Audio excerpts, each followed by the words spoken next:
All right, guys, another episode of Shellanomics. We are doing a doubleheader today. Two jam-packed episodes, pretty much into one with the Black and White Collection, volumes 3 and 4. Lot to cover here, and our good comic friend TMNT Dare Talk Christian, the TMNT super fan out there in Austria over there with the German podcast, is going to help explain. First, we talked about this in our last episode on YouTube and Spotify. So, Christian, for those fans, we encourage to check this out because these are basically like the core, I believe the term you use is canon stories for the Ninja Turtles. A lot of fans who are casual fans are going to be confused, as I was when I was getting this book, because I'm like, wait a second. I know I can count. In America, 13, usually comes after 12. And 16 is supposed to be in this book, and 18. So in this book we're going to cover, we are missing issues 13, 16, and 18. So before we get into this, can you just explain to those who are listening now and are not huge comic fans why some of the issues are not covered in this book?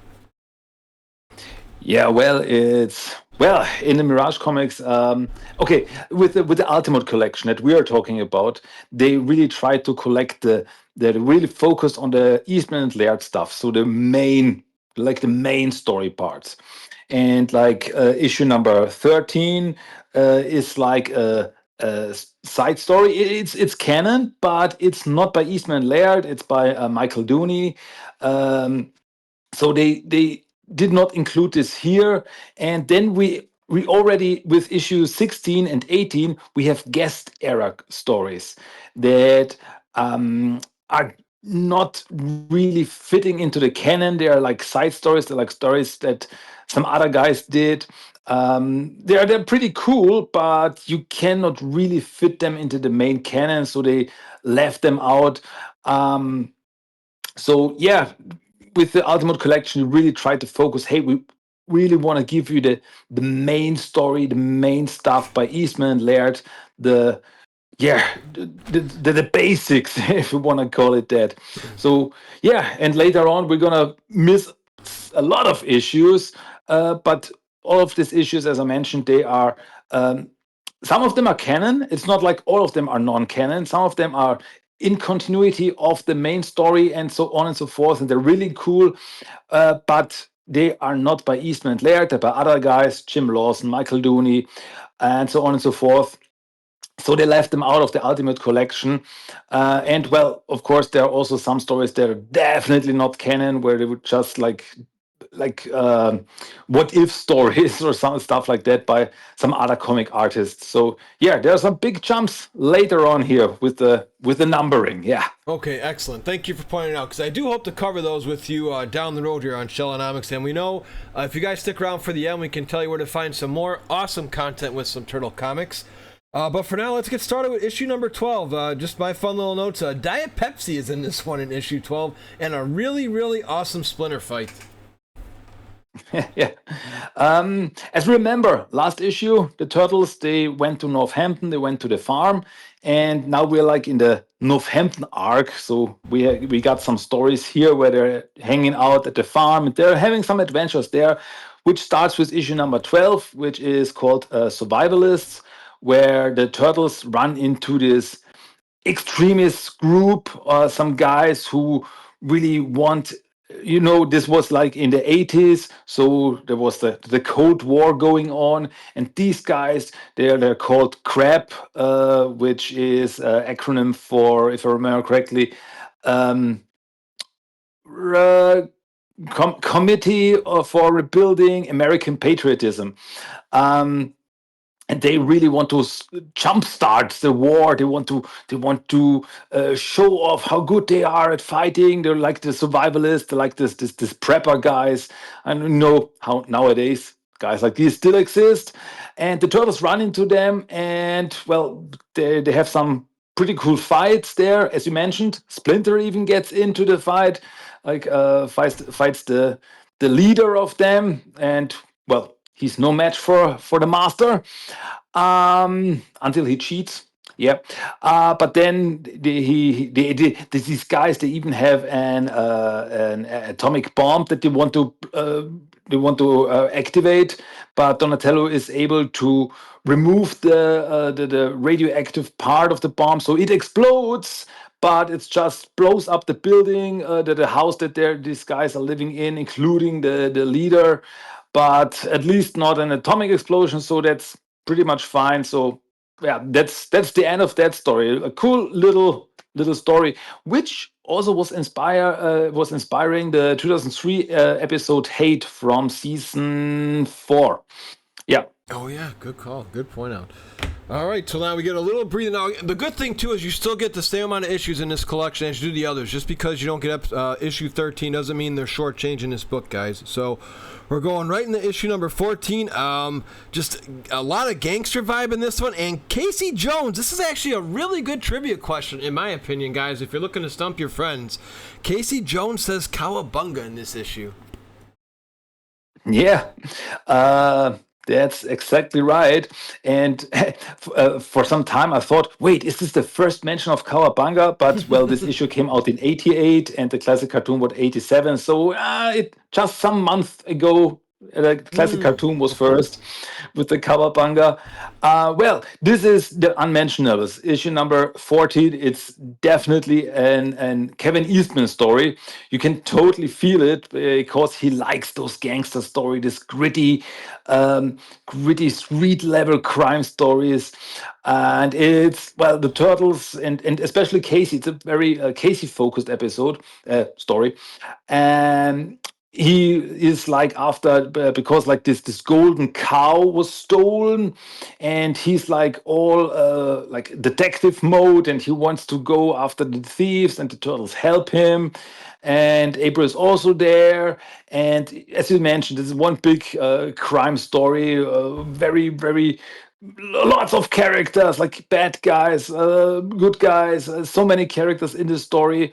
And yeah, in the end, the turtles help Casey find the golden cow, get it back from this gangsters. And I really like the ending here, because like the police then ask Casey and April, so where there are some other guys helping you, and April and Casey are like, yeah, you can call them the Unmentionables, and the turtles like, huh, Unmentionables, yeah, that fits us. Yeah. I liked it. Kind of like the Untouchables movie inspired. I love that spot. That was just another fun Easter egg. They just had fun, and that's what we're going to get into the next issue here. For all you Marvel fans, I mean, this is a who's who in regards to parodies. Christian, I'm going to let you point out as many as you'd like. The one I just want to point out is I'm a big metalhead, and we have a Metallica shirt in here, but oh my god, there are just so many Marvel parodies. Let's see how many you can name for us in issue 15. Okay, yeah, it's issue 15 is Doom, and this is the debut of the Justice Force. The guys we know nowadays from the 2003 cartoon. Like, well, we had an adaptation of this comic book as well, and yeah, the Turtles meet some superheroes who Stainless Steel Steve is there, Metalhead, who's this little guy with his head like Medusa from the Marvel comics.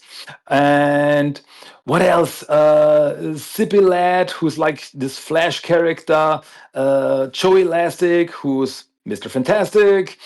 Um, yeah, then we have Dr. Dome, who is pretty much a parody of Doctor Doom, and yeah, and so much more. And well, this was like, because in the story the turtles help the Justice Force, because they were heroes back then, back in the old days. But nowadays they're old, and they get attacked by an old enemy again, Doctor Dome, and they're fighting together against him. And well, in the end, they can make peace with each other.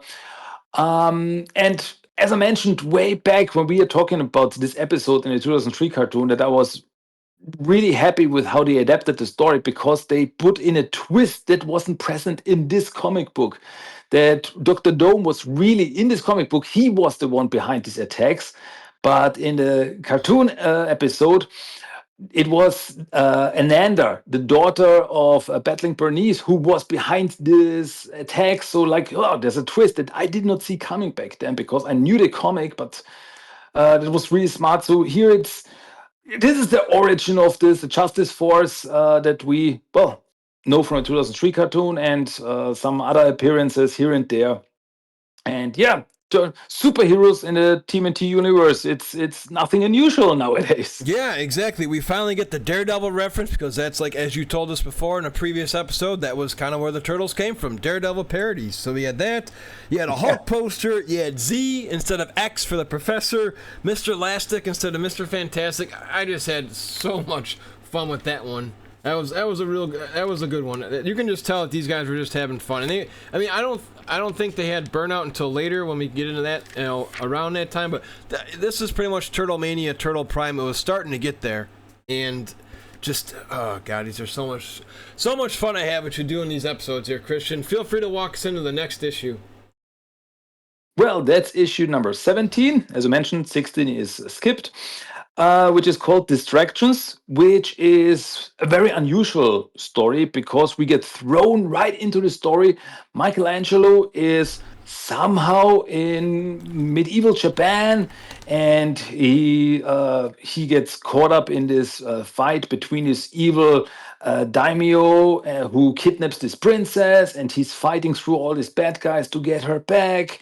And he also mentions that he's looking for his brothers that he has lost in this strange world. So it seems like he was transported to this world and he's fighting there like really old samurai movie style. I'm a big fan of this stuff. This is so cool. This is so unusual and so cool. And then in the end, we find out that this is a story that Michelangelo is actually writing. So, yeah, that's something that we sometimes see in the comics, like in the Mirage comics, Image comics, that we see that Michelangelo has like this uh, poetic side to him. Like he likes to write stories, he likes to write poems. So I always liked this about the comics that they showed him. Like he has this artistic side to him, and he tries some new stuff. And so I guess that's the first time that we see Michelangelo doing something like this. And yeah, once again, the last page. I'm a big fan of the last page when he's just sitting there looking at Clunk, his little cat, and like, do you think what do you think? Is it corny? Is it good? Huh? But yeah, it's a really cool story. I like this Japanese samurai stuff, so I'm all there for it. It's unusual, but very cool, I gotta say. Yeah, and just a pinch, even though this was like almost 40 years, like a little pinch of Last Ronin feels here. Just a pinch. We knew it was nowhere near on their minds, but just a little bit there with Mikey being the last dude. So I enjoyed that one a lot. And here we go, the first of many epic battles between brothers in issue 19. I really enjoyed the stay down line too in this one. Oh boy, this is the start of Return to New York. So this is the Return to New York 3-parter. And yeah, as you mentioned, it's the turtles, they're still at the farm, and Raphael is getting nervous. He's like, hey, we have to go back to New York. We are sitting here like cowards. We have to go back. We have to fight the Shredder. And Leonardo's like, we're not ready. So big fight, classic Raph versus Leo fight, until Raph is like, hey, I'm out of here. He goes back to New York. And yeah, we see all this foot ninjas. They're like on patrol everywhere. And well, until later, then the other turtles also go back to New York to look for Raphael. And well, they find Raphael in the sewers, and it's like, hey, took you some time. I already met someone who can help us. And that someone is a Triceraton. They're like, whoa, where does he come from? And that's the end of issue number 19. Yeah, it's a good start to our, like you say, this massive 3-parter. And Raph and Leo it works. It just works. I mean, it's really interesting because you never see Mike and Donnie go at it or anybody else, just those two, and it just works, even though they're brothers. Real quick, I guess just maybe one random question. How did you like it when they fought in the 2007 movie? Oh, dude, that's one of my top scenes in any TMT media. Mm-hmm. This scene, that the fight between Raph and Leo in the rain. It's 2000. It was 2007, so it's been like what? Let me do the math quick. 5, 10, 13, 18 years. It's been 18 years since this movie, and it still looks so awesome. It's still one of my favorite moments in TMT history. It just looks so good. It's like the whole setup, like Leo's like, "Hey, don't do this," and Raph's like, "I'm done taking orders." And then they get on it. Always, it always gives me goosebumps. This whole scene is one of the best. I gotta Yeah, say. I have to ask Leonardo and Raphael fans. I mean, I like it because it's almost like a big WWE wrestling match. You know, one gets to win, then the other gets to win right back. Just Leonardo just trash talking the Night Watcher. It's like, have you ever done this before? Just because you can tell Raphael's getting so angry on the inside. Is he actually lecturing me? I don't think that's actually. I think I agree with you, Christian. I don't think I could have written anything better than how that fight went in a sequence and how it ended up at the end. And it's funny because some people said it was a little dark. I'm like, guys, there was no blood. People fight. Well, I mean, it was maybe a little edgier, but it wasn't like it was like dark, like heads were getting fallen off. I love that scene too. I'm glad you do as well because now I kind of want to watch the 2007 movie later this week because after talking about that. Yeah. Oh my gosh. Well, back to business, guys. We're in part 2 of Return to New York. Like you say, we got a little Triceraton friend here in issue number 20. Yeah, in this issue, we find out that the Triceraton is called Zog, and he was left on Earth way back. That was in issue number 7 when the Utroms transported turtles back from the Triceraton world, and he stranded on Earth and was left back there. And he is going insane a little bit because he can't breathe in our atmosphere. So he thinks that Raphael is like a leader of the Triceraton, calls him Zorath. And so Raph is now the boss, the leader of Zog, and they find like a hideout of the Foot Clan. They attack them, and through this they find out where the Foot Clan headquarters is currently. So they go there, and it's pretty much one big action scene. They go there, attack the Foot Clan, fights everywhere. Zog goes in, and he gets attacked by something, and gets brutally murdered. I mean, Zog has been like in only one issue tops here, but still he's like he left such a big impact on the story. I was kind of sad that he was killed there. He was, well, not a good guy, but he thought that he was a good guy, and I really liked him. And he was killed by someone, and the turtles went after him in this Foot Clan headquarters, and they met like 3 weird shredder creatures who killed Zorg, and well, that's the big cliffhanger ending of this issue. Yeah, that's how I felt with it as well. And yeah, it would have been nice to see him around a little bit longer. But I mean, that's the cool thing about these comics is it's just not like the cartoon that we grew up with. There's so much death. And we're going to get into another issue and a couple more. There's a real shocker if you guys stick around and listen to some more about this, because I know Christian knows where I'm going with that in another issue with someone named Mr. Jones. But for now, let's bring home this trilogy, this 3-parter of Return to New York with tons and shredders everywhere, and a little homage to the 2003 one of the season endings here. Yeah, it's exactly right. Yeah, we got an adaptation of this storyline in the 2003 cartoon nearing the end of season 1, where which was also called Return to New York.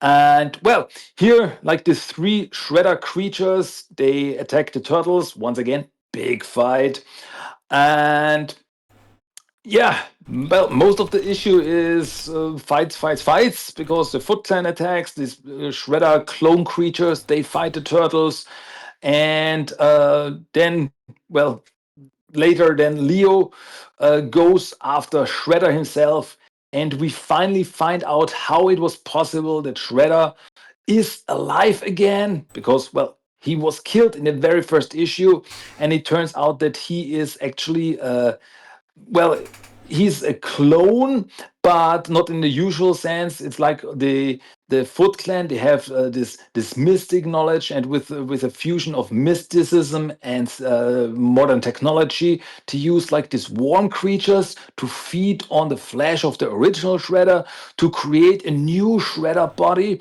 And these 3 Shredder creatures that the turtles are fighting, they're failed clones, they're failed experiments. So now Leonardo has a big fight with this new Shredder, and well, it's back and forth a lot. Shredder almost kills Leo, but well, it's it's like it's classic 80s action style, like oh, explosions everywhere, the whole building is crumbling, and in the end we have this big splash page. Once again, I only can recommend everyone to read this comics for yourself because the art is just so good. Like Shredder and Leo jumping at each other, and in the end, Leonardo is beheading the Shredder, and they give the Shredder like this Viking funeral, sending him out on the river, like burning his body. And well, that's the end of that.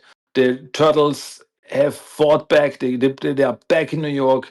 They came back and they defeated the Shredder once and for all. So hopefully, this nightmare is finally over. Shredder is done, and that's the end of Return to New York. An awesome story with lots of action. Just I can only recommend so many times that the art is just so good. The action is so cool.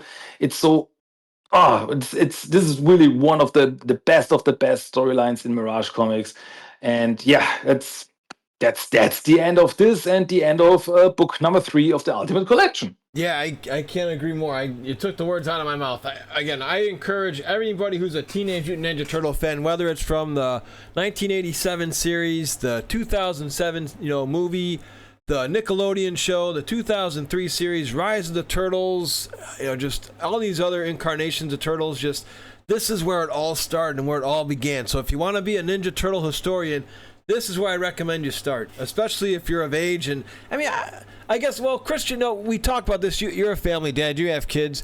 What age would you recommend kids to read this book? I guess because there's been a couple episodes where you're like, hey, hold on, let's wait a little bit. I need to see some television ID before you can watch that show. So, what age group would you have for those for reading the comics? What's the minimum age number, just out of your own personal opinion?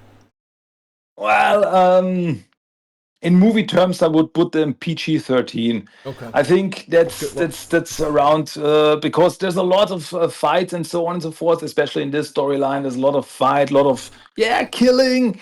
But it never gets explicitly like there's blood and guts everywhere or something like this. But it gets a little bit rough here and there.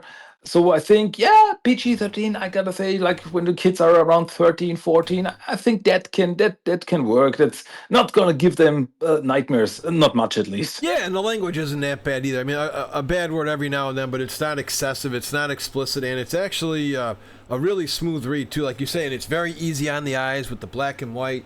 So I agree with you all the way on that one. Keep it PG-13. So now, with our doubleheader, we go into Volume 4, and this is probably one of the reasons why we recommend PG-13, because, oh my God, I have this in all caps in my notes, bleep, bleep, bleep, kill somebody. So, how in the heck did this come to be, man? And also, just for fun, to take your mind off, there is a little joke here. We do see some Dunkin' Donuts for those who are interested in some, American food. I always like that in anime episodes. They do that sometimes. Like there's a show, Great Teacher Onizuka, and they have, instead of a Denny's out here, they have the Denny's chain. They have a Benny's, and it's the exact same colors, and they just change the word. So, had to throw a little joke in there. But now it's time to get why so serious. To paraphrase the Dark Knight Joker here. My God, take it away and hold on to something. This is a very shocking issue to me. Yeah, it really feels like, I mean, these comics, they were always more serious, but dude, with issue number 48, which is Shades of Grey Part 1, we get in some really dark material because well, the turtles, they were once again, I gotta say, this is issue number 48, so we jumped over a lot of issues here. So the turtles, they were back on the farm, were for some time, and they were like playing this game of tag with Casey in the city nearby, which was Springfield. And yeah, so Casey is hiding in the city, running around, and the turtles, they go after him, try to catch him, like some training. And then Casey runs into some kids who, like, provoke him, and he's like, okay, let's have some fun. And Casey does what Casey's always doing. He's speeding them up uh, until they run off, but one of them is not running because by accident Casey killed the kid. And it's like, whoa, this never happened before. Like beating them up and everything, but like, whoa, now we're getting into some dark material here. And until then, nobody appears who is a character that we have not talked about yet. I mean, we know him from the 2003 cartoon, but in the comics, he first appeared in the Tales of the Teenage Mutant Ninja Turtles comic series, which was this companion stories. And he's like this policeman who is a vigilante at night, and he sees this, like thinks that Casey did this on purpose, like killed the kid, and there's a big fight until the turtles come in and to say, hey, Casey would never kill someone, it must have been an accident. And well, for now nobody let them go. And but well, Casey is not feeling very well, and so this is, well, for now, the end of the first part of the story. Yeah. Jeez, I mean, I have some bad news for you. We really can't take that long of a deep breath to mourn over that, because we go right into issue 49, and now we have a turtle going against Casey Jones in a smidge. I was like, wow. Donatello stepping it up here. Take it away. Yeah, this is exactly right, because, well, Casey is not feeling good about this whole thing. It really drags him down. Like well, he's drinking a lot, and he's out in the woods, and then Donatello is also there, and well, uh, they start a fight. I mean, Casey starts a fight with him, like, "Oh, you're always so smart. Do you think you're better than us?" And Don's like, "I did not do anything. I'm just sitting here." So, well, Casey starts a fight with him, and well, of course, Donnie is winning this one, and throws him into the river.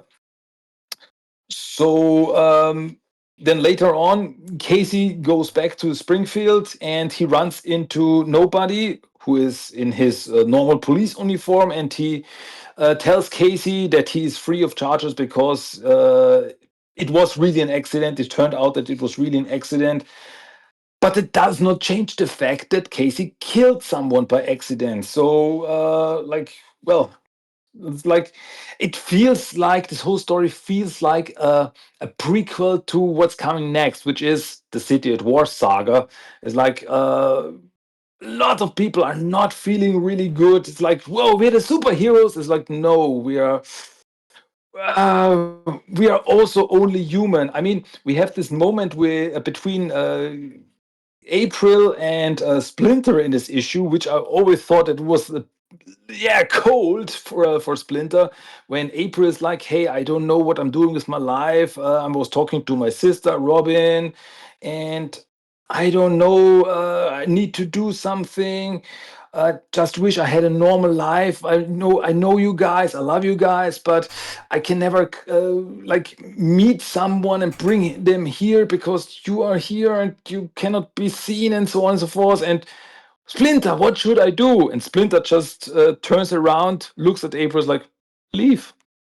And then he goes out of the room. Like, I always thought it was pretty cold for Splinter. Like, hey, Splinter, please help me. Go, go away. Yeah. And yeah, and that's the end of that issue. Yeah. Yeah, another crazy one, and now it's starting to get very, very crazy. We didn't. Now this happened in the 2003 series, but I gotta tell you, I like it more in the comics. Let's get into this. CAW, City at War. Yeah, first issue. That was issue number 50 of the original comics. And yeah, I gotta say, also think that the City at War 3-parter in the 2003 cartoon was great. I like it, but it's so different in this comic because it's a 13 issue event story. It's like there's so much going on, so much changing in this whole story. And yeah, it's like issue 50 is also very special because there's almost no text. It's most of the stuff is told just through pictures, just through the art, and what fantastic art it is once again. So yeah, it's pretty much everyone's leaving. April is leaving to live with her sister in Los Angeles for a while. Casey tries to go after her. The Turtles, they are about to go back to New York again. Splinter is leaving behind, so they all split up. It's all uh, like the whole team, they're splitting up. It all feels like, oh, we are so low now. Everybody is so at the worst right now. And while all this is happening, there's like something going on between the foot ninjas that are still left, even after the death of Shredder in New York. There's like this fight going on between the different factions, and yeah, so this is the start of it. It's like everyone is going their own way, and what's gonna happen next, nobody knows. It's one. It's really one big storyline. Just the start of it. Yeah. Yeah, this is very, very intense, and let's just go right into the next one with Casey Jones starting to develop some feelings for somebody here. And after you explain this one, I want to know your take on how you felt with this lovey-dovey stuff. I think it's good. I think it gives you another reason to get emotionally invested into these characters. Yeah, you really feel that Casey is changing here, because Casey is always just wanna rumble, just wanna fight. This really crazy guy. When we met him way back in the Raphael micro series, who was like, oh, crazy, just wanna beat up some bad guys. And after everything that happened to him in the last issues, he really changed. It's like, this is, I don't know where I'm going now, because I cannot go on like this. I cannot just go around beating people up. I have to grow up. It's really like this moment here. And yeah, so Casey, who was driving after April, he goes to this diner to for some coffee and some burgers, and he meets this lady called Gabrielle. And yeah, there's something, there's gonna happen something between them. uh, Meanwhile, April is in Los Angeles with her sister. The Turtles, they went back to New York, and they're trying to find their own way in life. And yeah, Casey's car gets stolen, so he's stuck out there in, I think it's Colorado. um, and yeah, it's pretty much the Turtles. They still don't know what they should do. Casey is, well, he found like Gabrielle, who's taking care of him. April is in Los Angeles trying to start a new life. And yeah, let's see where this whole thing is taking everyone. Gosh, I really enjoy it because it's just.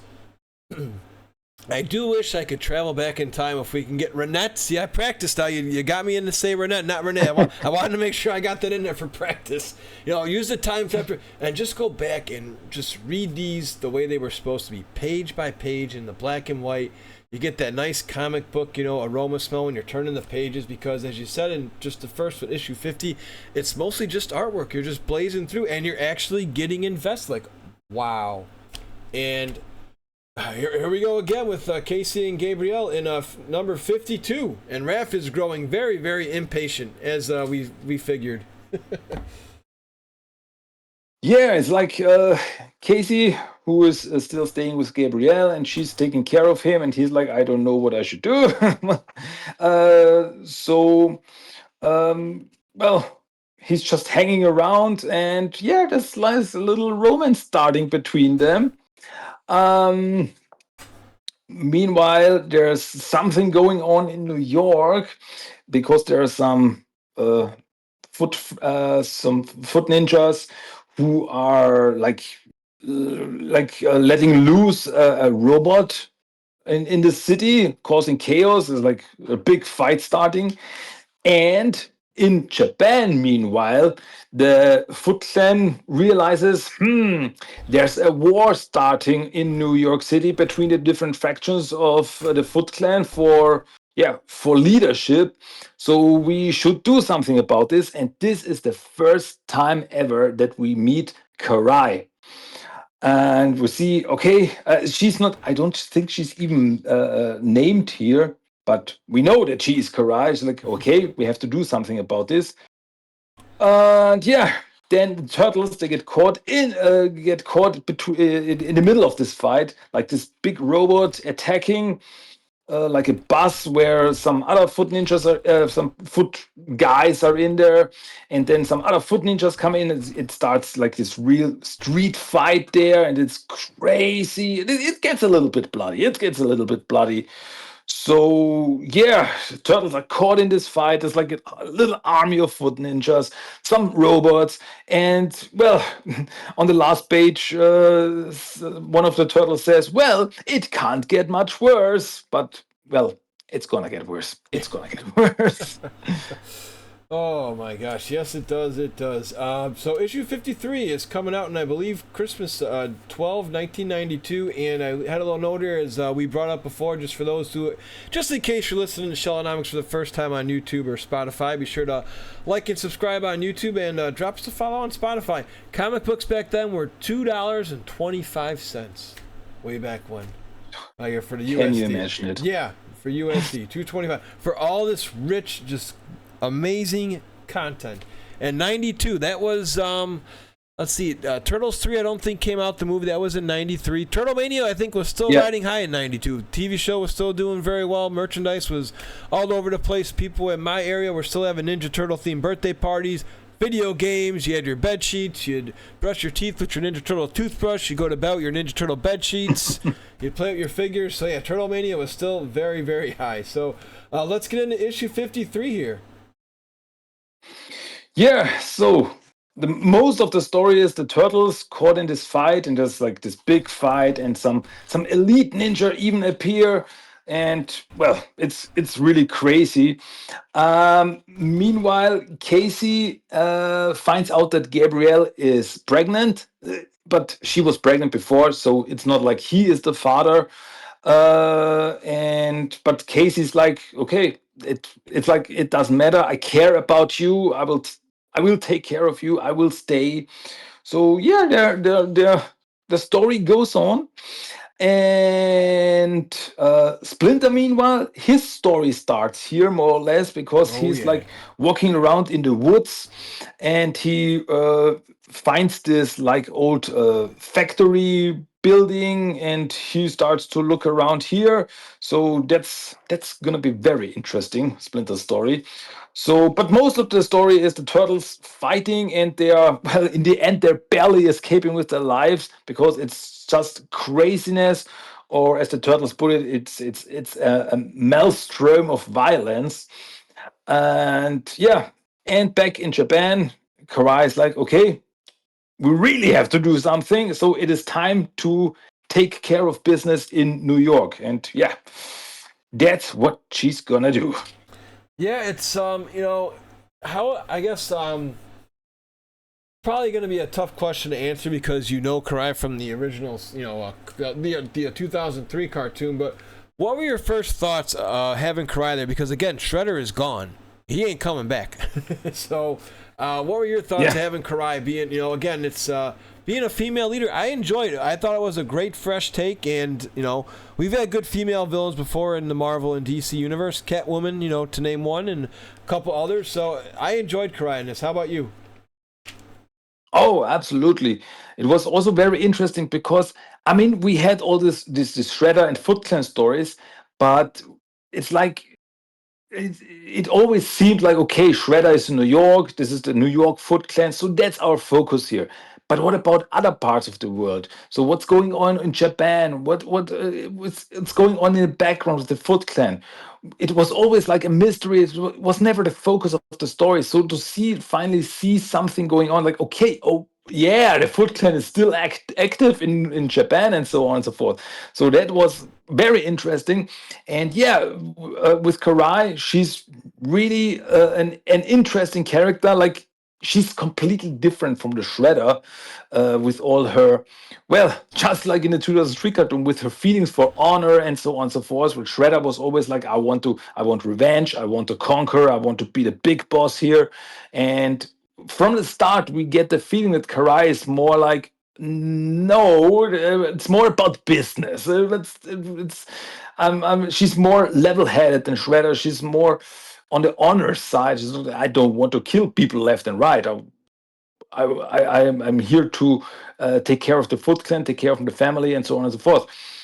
So yeah, Karai is a very interesting character, and hey, nowadays we still talk about Karai because she became such a big focus of like 2003 cartoon, 2012 show. She was in the movies and so on and so forth. So she really became a main character in the TMNT universe from the start. Yeah, no, I agree, and I really like her. Like you say, it's more of a not a childlike innocence, but it's almost like you can kind of think of Magneto for the X-Men. You know, it's like because Stanley always says like he's a guy who doesn't think he's doing wrong, and that's kind of how she is. She's like, no, I'm doing this for honor. You know what I mean? So it's kind of like she's a bad guy, but it's not like Shredder, like you said, where it's just all destruction and total chaos. So. Christian, this has been great. We have, I believe, one more issue left, and that's going to do it for our episode here for a crazy cliffhanger for you guys to come on back for the next one. So now it's two more issues. Two more, 45 and that's right. 55 and 54 and 55. Okay, Yeah. okay, very good. Okay, so we do have a little bit more then. So we get a Christmas bonus then. All right, very good, very good. Yeah, exactly. Yeah, in 54, it's yeah, we get to see more of Splinter because he's like walking around his old factory building, and he's looking around. He's like, this is what a strange place.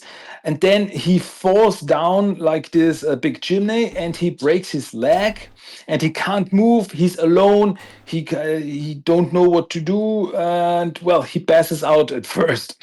So back in New York, the Turtles, they currently have like their lair in an old water tower. And well, once again, they talk about like, okay, what should we do? The Foot Clan is out there; they're killing each other. Like once again, like in 2003 cartoon, they're talking about like, okay, should we do something about this, or let the Foot Clan like kill each other? Is this our problem? Is it because we killed the Shredder that we caused this, and so on and so forth? Meanwhile, Karai is on her way to New York. She's flying to New York. Yeah, and as you said, it's Christmas time. Casey and Gabrielle, they're having a Christmas time, which is also very cute. And yeah, during all this, the Foot Clan, like the Foot Elite, they're killing other Foot Ninjas left and right. It's like, yeah. And once again, at the last page, we have like a report on this city and this citywide war. And the reporter is like, well, I have only one question. When will this violence stop? And the turtles, they're sitting around like, I don't know. What should we do? So this is the end of issue number 54. Gosh, so thank you for correcting me again because, yeah, I really actually didn't want to leave people hanging for this showdown that you've been hyping up pretty much a couple minutes ago. We had this in the original cartoon at least once. It was when the Rat King was having, Vernon and Irma be rats. And even though it was very short-lived, I just love that showdown between the Rat King and Splinter. And we get it here starting again. I even put in my notes, this is so cool here in issue 55. Yeah, this is so good. I love Splinter's story here because, well, Splinter, he's really not well. He's lying there with broken leg. He can't move, and suddenly someone appears in front of Splinter, like talking to him, like, "Hey, you know you're gonna die if you don't do something. Get something to eat." And like, there's nothing to eat. I cannot move. What should I do? Well, there are always rats running around. It's like you can eat the rats, and Splinter's like, no, I cannot do this. Meanwhile, on the other side, we have Casey, who is finally asking Gabrielle to marry him, and she says yes. Hooray! One little happy moment for Casey there. And well, the turtles, they are running over the rooftops, and they run into one of the foot elite. Well, Raph at first, he runs into one, and they have a big fight. And well, it's the foot elite, so they are the best of the Foot Clan. So Raph really has problems fighting him, but he in the end he is able to stab him with his sai. And yeah, and but the turtles, they want answers. Hey, what's going on? What are you doing? And he's like, no, I will never talk. And then he kills himself. Then we have the big moment in the end when the mysterious character in front of Splinter comes out of the shadows, and he is the Red King. Bam, bam, bam. Like, oh no, he's back again.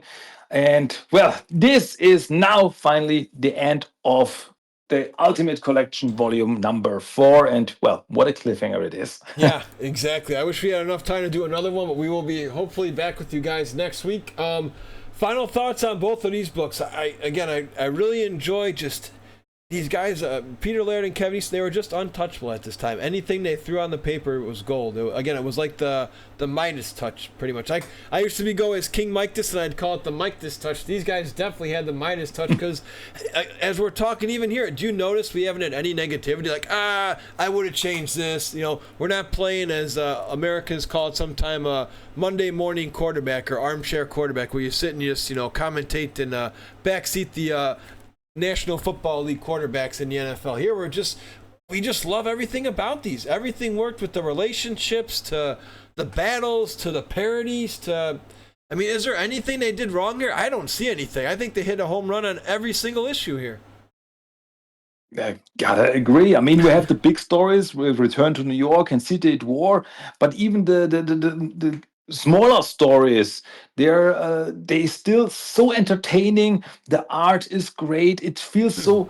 It I don't know how I should put it. It just makes me feel good to read these comics because it looks so good, and the story, it's so how should I put it? It's so classic TMNT Mirage comic style, the black and white style. Yes, it's black and white, but the art is still so good, so detailed. And yeah, like later on with City at War, it's such a big storyline. It's like this is like the magnum opus of the TMNT comic world. And yeah, as you say, I cannot say anything negative about these comics because they are so entertaining. Even after I've read them like a dozen times, I still think that these are the best of the best. These are great stories, and yeah, it's check them out. Really, I'm not getting paid or anything by IDW, Mirage, or anyone. I'm just such a big fan of these stories, and if you have not read them for yourself, you definitely should check them out sooner or later. Yeah, agree all the way. I mean, we've done episodes, plenty of them now, as good friends, and we've said, this episode we could throw out on a couple of our shows. So we're honest critics. Just we know what we like, and we really enjoy these. Christian, before we let you go, one question again. If somebody has listened all this way to our podcast here, we talked about this in the beginning. We're missing a lot of issues here. We jumped all the way. We missed a couple here and there, and we go to, I believe it was like issue in the 40s. So missing pretty much everything in the 30s. If you can you help direct us Ninja Turtle fans where to go? We talked about getting the black and white collection first. I feel this is a great starting point because, as you notice, it's all canon. You're not really overwhelmed. Your mind, it's not ADHD reading where you're bouncing around. You're stuck basically on the Shredder and Foot Clan saga, I guess, so to speak here. So where can we find the other books? I've been told through Reddit forums, Tales of the TMNT is probably a safe bet to try and find those issues, but I wanted your recommendation because you are probably the biggest TMNT comic fan that I know of. Thanks for the compliment.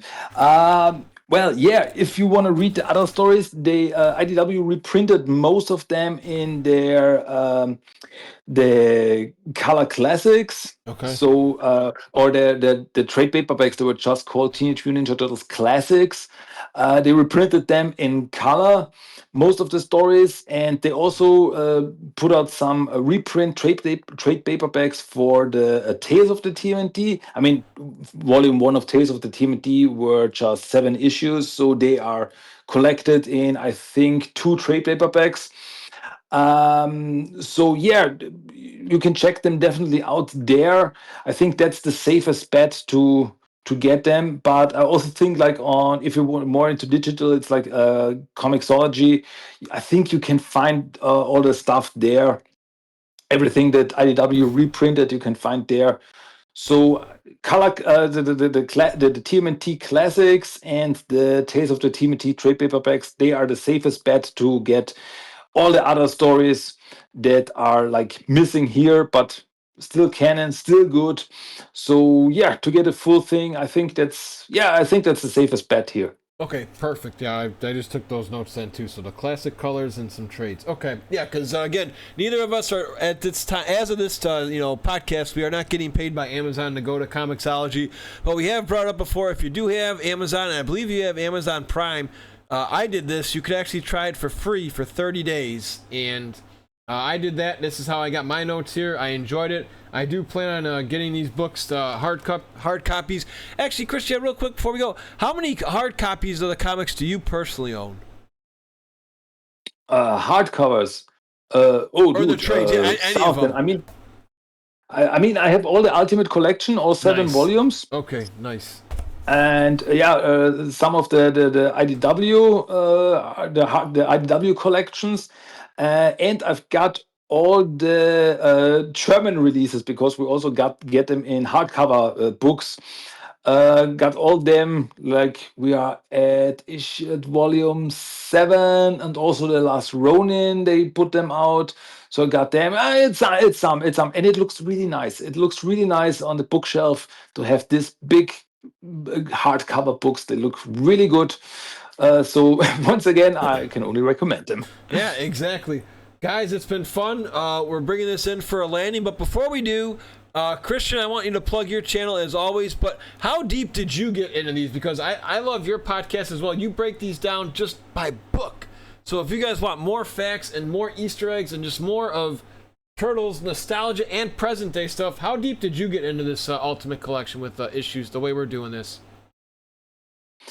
Yeah, well, on the German episodes, I was able to finish Volume 1 and Volume 2 of the TMNT. Awesome. So the Ultimate Collection, there I talked about all of them. So like I usually do like 2 comics per episode. So I really go deep there. Yeah, I know. Um, so yeah, but that was in the German. In the English, I did not yet get to the classic comics. I talk a lot about the comics, but mostly about the current comics. So yeah, that's also something that I should do sometime. Talk about the classic TMNT comics in English episodes of Teenage Mutant Ninja Turtles The Talk, which is my podcast, by the way. Yes, exactly, guys. Where can we find that too, Christian? I'm pretty sure we've said it a couple times. I believe you're on Spotify. Anywhere else? You're also on YouTube, and you have a little social on Twitter, right? All that good stuff. Yeah, on social, you can find me pretty much everywhere. I'm on Twitter, Facebook, Instagram, TikTok, and also on Discord. Check out tmnttalk.com, the website. I got everything linked there. Check it out and well, listen to some episodes. Maybe maybe you think it's entertaining to hear more of my ramblings there. Hey, it's always cool. Well, I know somebody appreciates because anytime you start your show, you get a standing ovation. So we know you have plenty of fans out there. Oh, man. Christian, as always, my dude, thank you again for taking some time to spend with us on shellanomics. Have yourself a phenomenal day, and fingers crossed your petition, I say in quote marks as we're recording this on August 5th, that your petition gets to movie theaters so you can see the 35th anniversary of the Ninja Turtle movie in theaters by you. Oh, that would be a dream come true. Let's keep the fingers crossed. All right, my friend, have a good one. Yeah, you too. Thanks. Bye.